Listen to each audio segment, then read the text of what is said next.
Chapter 59 "My dear Lizzie, where can you have been walking to?" was a question which Elizabeth received from Jane as soon as she entered their room, and from all the others when they sat down to table. She had only to say in reply that they had wandered about till she was beyond her own knowledge.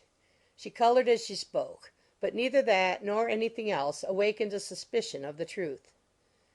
The evening passed quietly, unmarked by anything extraordinary.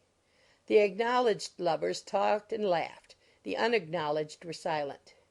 Darcy was not of a disposition in which happiness overflows in mirth, and Elizabeth, agitated and confused, rather knew that she was happy than felt herself to be so, for, besides the immediate embarrassment, there were other evils before her.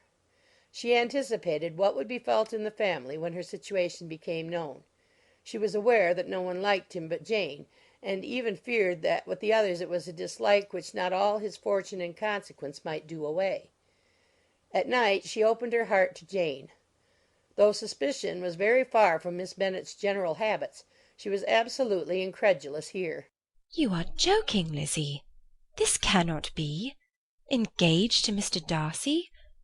No, no, you shall not deceive me. I know it to be impossible." This is a wretched beginning indeed. My sole dependence was on you, and I am sure nobody else will believe me if you do not. Yet indeed I am in earnest. I speak nothing but the truth. He still loves me, and we are engaged. Jane looked at her doubtingly. "Oh, Lizzie, it cannot be. I know how much you dislike him." You know nothing of the matter. That is all to be forgot. Perhaps I did not always love him so well as I do now, but in such cases as these a good memory is unpardonable. This is the last time I shall ever remember it myself. Miss Bennet still looked all amazement. Elizabeth again, and more seriously, assured her of its truth. "Good heaven! Can it really be so? Yet now I must believe you," cried Jane. "My dear, dear Lizzie, I do congratulate you. But are you certain? Forgive the question. Are you quite certain that you can be happy with him?" There can be no doubt of that. It is settled between us already that we are to be the happiest couple in the world. But are you pleased, Jane? Shall you like to have such a brother? "Very, very much. Nothing could give either Bingley or myself more delight. But we considered it, we talked of it as impossible. And do you really love him quite well enough? Oh, Lizzie, do anything rather than marry without affection. Are you quite sure that you feel what you ought to do?" Oh, yes. You will only think I feel more than I ought to do when I tell you all. "What do you mean?" Why, I must confess that I love him better than I do Bingley. I am afraid you will be angry. "My dearest sister, now be serious. I want to talk very seriously. Let me know everything that I am to know without delay. Will you tell me how long you have loved him?" It has been coming on so gradually that I hardly know when it began. But I believe I must date it from my first seeing his beautiful grounds at Pemberley. Another entreaty that she would be serious, however, produced the desired effect, and she soon satisfied Jane by her solemn assurances of attachment. When convinced on that article, Miss Bennet had nothing further to wish. "Now I am quite happy," said she. "for you will be as happy as myself. I always had a value for him. Were it for nothing but his love of you, I must always have esteemed him. But now, as Bingley's friend and your husband, there can be only Bingley and yourself more dear to me. But, Lizzie, you have been very sly, very reserved with me. How little did you tell me of what passed at Pemberley and Lambton! I owe all that I know of it to another, not to you." Elizabeth told her the motives of her secrecy. She had been unwilling to mention Bingley, and the unsettled state of her own feelings had made her equally avoid the name of his friend. But now she would no longer conceal from her his share in Lydia's marriage. All was acknowledged, and half the night spent in conversation. "Good gracious!" cried Mrs. Bennet, as she stood at a window the next morning. "If that disagreeable Mr. Darcy is not coming here again with our dear Bingley! What can he mean by being so tiresome as to be always coming here? I had no notion but he would go a-shooting or something or other, and not disturb us with his company. What shall we do with him? Lizzie, you must walk out with him again, that he may not be in Bingley's way." Elizabeth could hardly help laughing at so convenient a proposal, yet was really vexed that her mother should be always giving him such an epithet. As soon as they entered, Bingley looked at her so expressively, and shook hands with such warmth as left no doubt of his good information, and he soon afterwards said aloud, "Mrs. Bennet, have you no more lanes hereabouts in which Lizzie may lose her way again to-day?" I advise Mr. Darcy and Lizzie and Kitty, said Mrs. Bennet, to walk to Oakham Mount this morning. It is a nice long walk, and Mr. Darcy has never seen the view. "It may do very well for the others," replied Mr. Bingley, "but I am sure it will be too much for Kitty. Won't it, Kitty?" Kitty owned that she had rather stay at home. Darcy professed a great curiosity to see the view from the Mount, and Elizabeth silently consented. As she went upstairs to get ready, Mrs. Bennet followed her, saying, I am quite sorry, Lizzie, that you should be forced to have that disagreeable man all to yourself, but I hope you will not mind it. It is all for Jane's sake, you know, and there is no occasion for talking to him, except just now and then, so do not put yourself to inconvenience. During their walk it was resolved that Mr. Bennet's consent should be asked in the course of the evening. Elizabeth reserved to herself the application for her mother's. She could not determine how her mother would take it, sometimes doubting whether all his wealth and grandeur would be enough to overcome her abhorrence of the man. But whether she were violently set against the match or violently delighted with it, it was certain that her manner would be equally ill adapted to do credit to her sense, and she could no more bear that Mr. Darcy should hear the first raptures of her joy than the first vehemence of her disapprobation. In the evening, soon after Mr. Bennet withdrew to the library, she saw Mr. Darcy rise also and follow him, and her agitation on seeing it was extreme.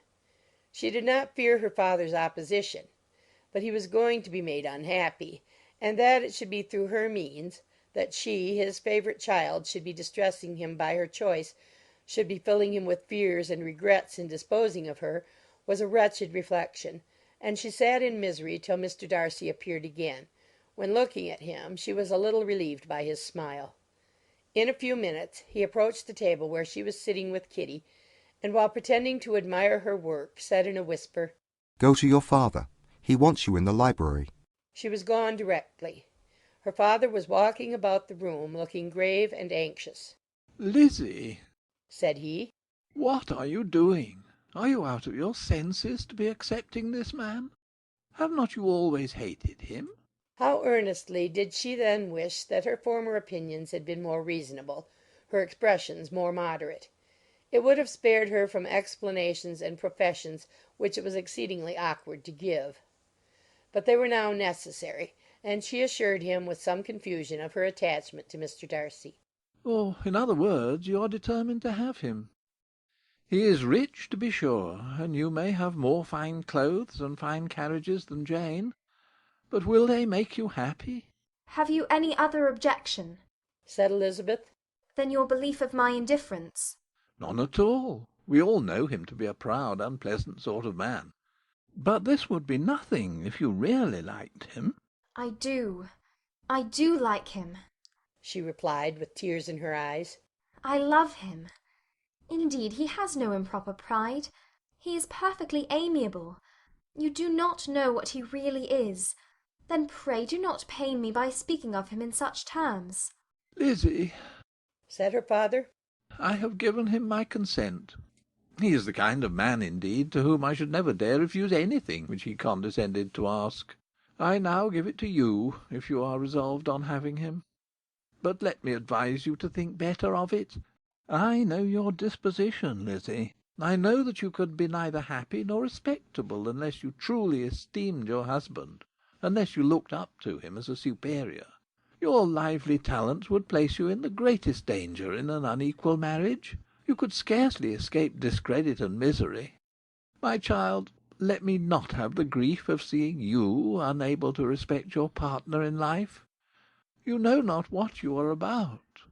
Elizabeth, still more affected, was earnest and solemn in her reply, and at length, by repeated assurances that Mr. Darcy was really the object of her choice, by explaining the gradual change which her estimation of him had undergone, relating her absolute certainty that his affection was not the work of a day, but had stood the test of many months' suspense, and enumerating with energy all his good qualities, she did conquer her father's incredulity, and reconcile him to the match. "Well, my dear," said he, when she ceased speaking, "I have no more to say. If this be the case, he deserves you. I could not have parted with you, my Lizzie, to any one less worthy." To complete the favourable impression, she then told him what Mr. Darcy had voluntarily done for Lydia. He heard her with astonishment. "This is an evening of wonders indeed. And so Darcy did everything. Made up the match, gave the money, paid the fellow's debts, and got him his commission. So much the better. It will save me a world of trouble and economy. Had it been your uncle's doing, I must and would have paid him. But these violent young lovers carry everything their own way. I shall offer to pay him to-morrow. He will rant and storm about his love for you, and there will be an end of the matter." He then recollected her embarrassment a few days before on his reading Mr. Collins's letter, and after laughing at her some time, allowed her at last to go, saying, as she quitted the room, "If any young men come for Mary or Kitty, send them in, for I am quite at leisure." Elizabeth's mind was now relieved from a very heavy weight, and after half an hour's quiet reflection in her own room, she was able to join the others with tolerable composure. Everything was too recent for gaiety, but the evening passed tranquilly away. There was no longer anything material to be dreaded, and the comfort of ease and familiarity would come in time.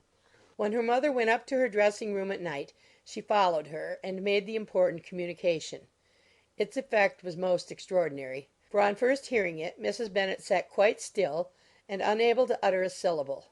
Nor was it under many, many minutes that she could comprehend what she heard, though not in general backward to credit what was for the advantage of her family, or that came in the shape of a lover to any of them.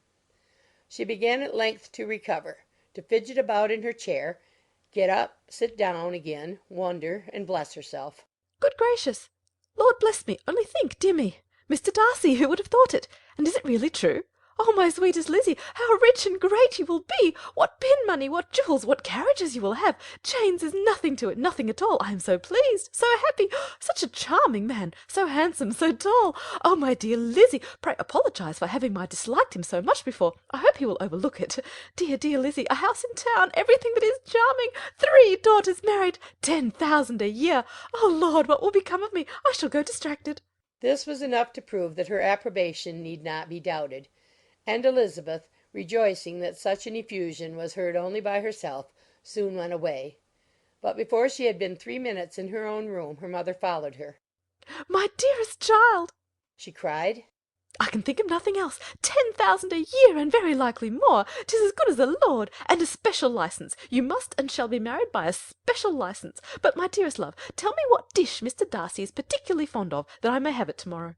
This was a sad omen of what her mother's behaviour to the gentleman himself might be, and Elizabeth found that, though in the certain possession of his warmest affection, and secure of her relations' consent, there was still something to be wished for. But the morrow passed off much better than she expected, for Mrs. Bennet luckily stood in such awe of her intended son-in-law that she ventured not to speak to him unless it was in her power to offer him any attention or mark her deference for his opinion. Elizabeth had the satisfaction of seeing her father taking pains to get acquainted with him, and Mr. Bennet soon assured her that he was rising every hour in his esteem. "I admire all my 3 sons-in-law highly," said he. "Wickham, perhaps, is my favourite, but I think I shall like your husband quite as well as Jane's."